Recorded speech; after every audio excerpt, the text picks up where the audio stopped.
बड़ी खबर आ रही है। रूसी ऑयल रिफाइनरी पर नया यूक्रेन से हमला हुआ है और रूस के जानकारी मिल रही है कि समारा के तेल संयंत्र पर ड्रोन अटैक हुआ है। हमले के बाद दोनों रिफाइनरी में आग लगी है। पिछले 72 घंटे में रूस की 13 रिफाइनरी पर हमले किए गए हैं। एक बार फिर से रूसी ऑयल रिफाइनरी पर नया यूक्रेन हमला, जिसकी तस्वीर आप देख रहे हैं। रूस के समारा के तेल संयंत्र पर ये ड्रोन हमले हुए हैं।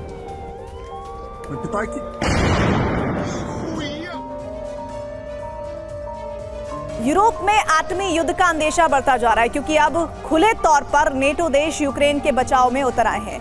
वीमर ट्रायंगल कहे जाने वाले 3 देश पोलैंड, जर्मनी और फ्रांस के नेताओं की बर्लिन में मीटिंग होती है, जिसके बाद संयुक्त रूप से बयान जारी होता है, जिसमें सीधे तौर पर रूस को धमकी दी जाती है और धमकी में किसी भी हद तक जाने की बात कही जाती है।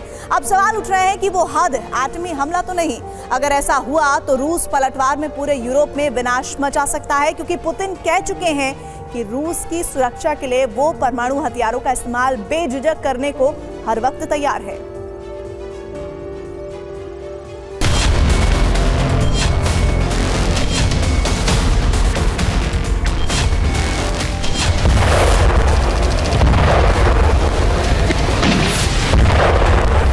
ये है वीमर ट्रायंगल, ये है रूस को पराजित करने का ब्रह्मास्त्र, ये है यूरोप के स्वघोषित वीर, ये हैं रूस के सबसे बड़े दुश्मन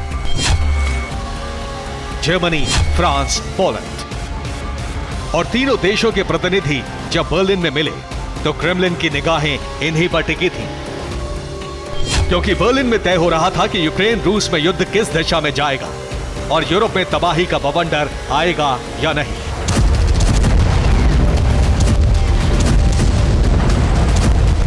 German chancellor Olaf Sholes, France के प्रेसिडेंट इमैनुअल मैक्रों और पोलैंड के प्राइम मिनिस्टर डोनाल्ड टस्क ने जब मीडिया के कैमरों के सामने एक दूसरे का हाथ पकड़कर हौसला जताया कि वो हर कदम यूक्रेन के साथ हैं, तभी से यह तय हो गया कि यूरोप कभी भी विश्व युद्ध की आग में झुलस सकता है और रूस में 5 करोड़ लोगों की तबाही का तूफान कभी भी आ सकता है।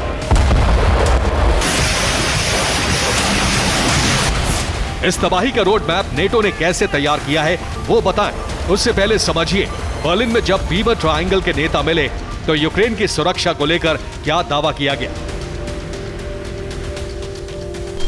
अमेरिका, ब्रिटेन के अलावा फ्रांस, जर्मनी और पोलैंड ने ही यूक्रेन को सबसे ज्यादा हथियार पहुंचाए।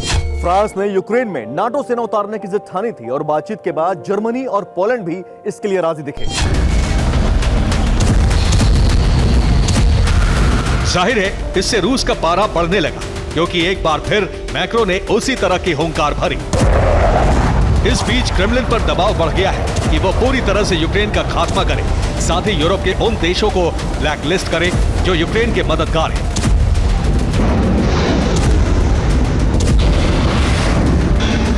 जिसमें जर्मनी का नाम टॉप 5 में है। जर्मनी की तरफ से फिर कहा गया कि वो रूस पर हमले के लिए लॉन्ग रेंज मिसाइल यूक्रेन को देगा।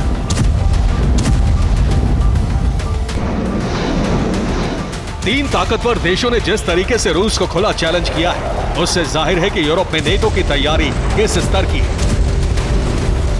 यहां तक कि नेटो ने रूस पर एटमी हमले का ब्लूप्रिंट भी बना लिया है।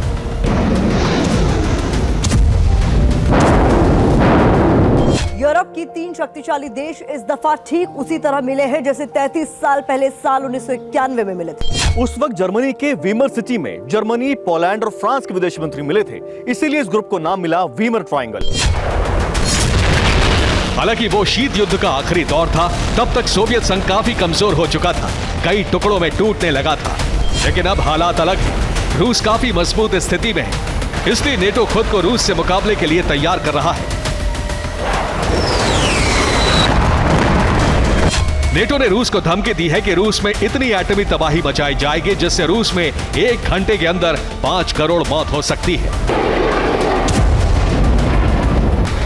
यूएस एयरफोर्स में न्यूक्लियर एंड मिसाइल ऑपरेशन में एक्स ऑफिसर रहे जैक बरोय ने यह दावा किया है। अगर रूस ने नेटो देशों पर एटमी हमला करने की जरूरत दिखाई तो बदले में नेटो की बहुत बड़ी तैयारी है। रूस के हर मिलिट्री बेस, हर शहर को तबाह कर दिया जाएगा। जिसमें शुरुआती 1 घंटे में ही करीब 4.5 करोड़ लोग रेडियो एक्टिव रेडिएशन से मारे जाएंगे। जैक बरोई ने एक वीडियो भी जारी किया है जिसमें अनगिनत मिसाइल रूस के अलग अलग इलाकों पर गिरती दिखाई दे रही।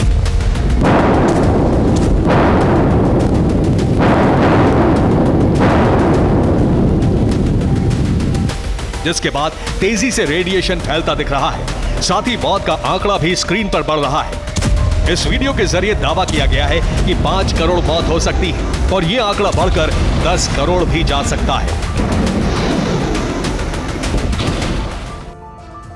पेंटागन ने जो ब्लूप्रिंट तैयार किया है उसमें सबसे पहले निशाने पर रूस के परमाणु बेस है, जहां एटमी अटैक होने से तबाही का दायरा कई गुना बढ़ सकता है।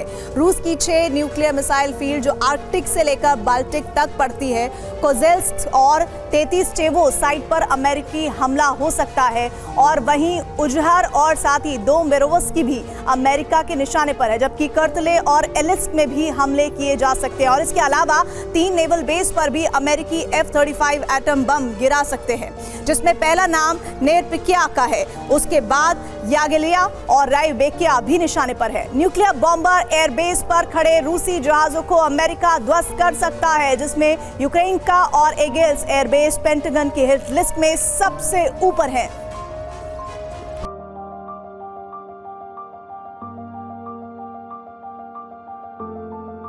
दरअसल नेटो ये समझ चुका है कि एटमी ताकत के मामले में रूस उससे आगे है। इसलिए नेटो युद्धाभ्यास के जरिए अपनी मिलिट्री, नेवल और एयरफोर्स पावर दिखा रहा है। इसके पीछे नेटो देशों की घबराहट भी है, क्योंकि पिछले साल जून में ही रूस ने अपने टैक्टिकल एटमी वेपन बेलारूस के बॉर्डर पर लगा दिए थे और एक और नई खेप जनवरी में भेजी गई थी।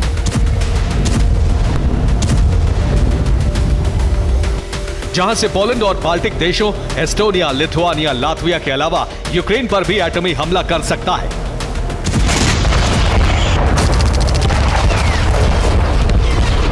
लिथुआनिया ने सबसे पहले डर जाहिर किया था कि पुतिन कैलिनिनग्राड तक कॉरिडोर बनाकर बाल्टिक में बादशाहत कायम करने की फिराक में।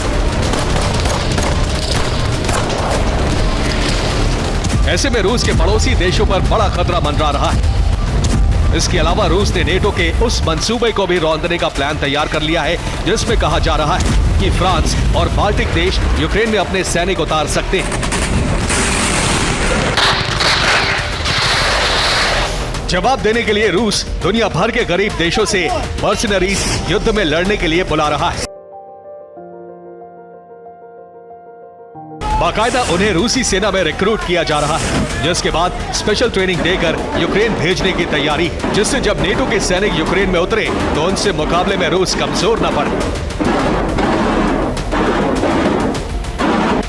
ये लड़ाके क्यूबा, सर्बिया, सोमालिया, अफ्रीका, मिस्र, जॉर्डन, इराक, सीरिया और लैटिन अमेरिकी देशों से बुलाए जा रहे हैं। यूक्रेन ने दावा किया है कि युद्ध में पकड़े गए रूसी सैनिकों से खुलासा हुआ है कि अब रूस की तरफ से मर्सिनरी भी लड़ रहे हैं, जिन्हें रूस 1 साल के कॉन्ट्रैक्ट पर रख रहा है।